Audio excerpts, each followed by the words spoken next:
The UK media is taking this opportunity to take a jab at Nigeria. The reason behind these jabs, which I'll show you in a minute, they have been calling Nigeria names and putting down a whole country over Prince Harry and Meghan Markle. I don't even know if we can call him Prince anymore because they've been apparently kicked out, or they are no longer that monarchy. I don't know, but since they traveled to Nigeria and they were welcomed, that's a whole different story how they were welcomed. People have an issue with that as well, and that's a different story. But the UK media just couldn't help but trash Nigeria because they wanted to talk about the people that they really dislike right now, which is Meghan Markle and Harry. Watch this clip, we'll come back and discuss. And I'll tell you this, you'll know this, Michael, you've been on enough royal tours. There's no way our royal family would set foot in Nigeria, a country where female mutilation, genital mutilation is rife, where women's rights basically don't exist, where hundreds of kids are regularly kidnapped by extremist Islamic groups. This is not a country that should be endorsed by anyone, certainly not our royal family. And these two neophytes, they're naive in what they're doing. They're making this country look good when it doesn't deserve it. I couldn't tell you the number of royal tours I've been on, and what you say is absolutely right.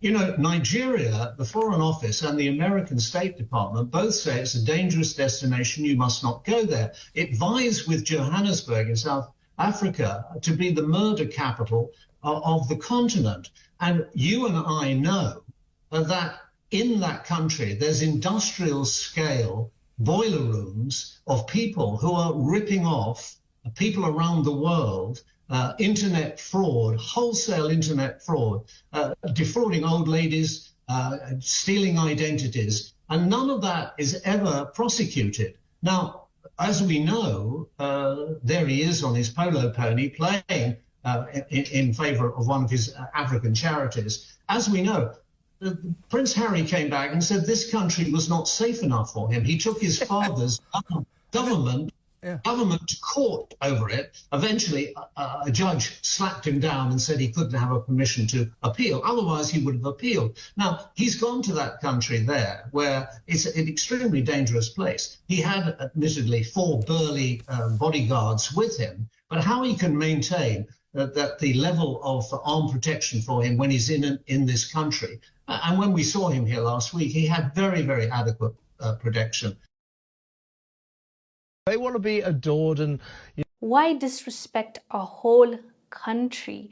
Why zone in Nigeria just because they welcomed these 2 people that you dislike at the moment for whatever reason? There's racist undertone even in their reporting. Why can't you just be neutral and cover the stories that you need to cover? Why take a jab? Why put this country that has done nothing to you? If anything, Nigeria deserves better. Nigeria needs to get compensated and needs to get reparations from the UK for everything that Nigeria and Nigerians had to go through because of your monarchy. So you want now to call them out and call them names because Prince Harry and Meghan Markle went there and they were welcomed. By the way, our people get disrespected all the time for just being genuinely good people, for welcoming former colonizers and people that don't have the best interest at heart for us. That's unfortunate. That's why I said it's a different story, different time, because the way these people were applauded and put up on a pedestal, at least Meghan Markle just joined the family. So we can't even put her in the same boat, and we can't even have a conversation about her doing something wrong because she's only involved because she married Harry, right? But Harry and his family are the colonizers that lied to our people, told them that we're giving you this and that, and promised the world to our people, and backstabbed our people, and stole from our people, and colonized, and took our people for slavery. So why are we exactly welcoming these people like they are our saviors? They are this deity or gods that need to be respected and given love. These are the people you should be sitting down and asking, okay, you owe me this and this and this. You've done this, this, this. So how are you going to make it right? That's how the conversation should be going, but that's not how we see it happen. It's not just about Harry and Meghan Markle, but you see it happen with other leaders as well. Belgium's president will be welcomed in a country like DRC, or what was it last time? I think it was the king and queen that went to South Africa, and they were not given, let's say, a red carpet treatment because people protested outside of the museum that they were visiting. Dutch king and queen were visiting a slavery history museum in Cape Town when suddenly they were surrounded by demonstrators that were angry by the fact that this Dutch king and queen are visiting a slavery museum, and all they did was, oops, sorry for what we've done, and forget about everything, let's move on. Let me show you a clip.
South Africa did well. Well done for that, because that is what you need to do. When someone disrespected you, mistreated you, unalived your people, and stole your children, you're not supposed to be like, yay, you're coming back, come, I love you, and putting on a show. And how can they respect us when we're acting like this? Respect is earned. Let's start demanding for the respect that we say that we want.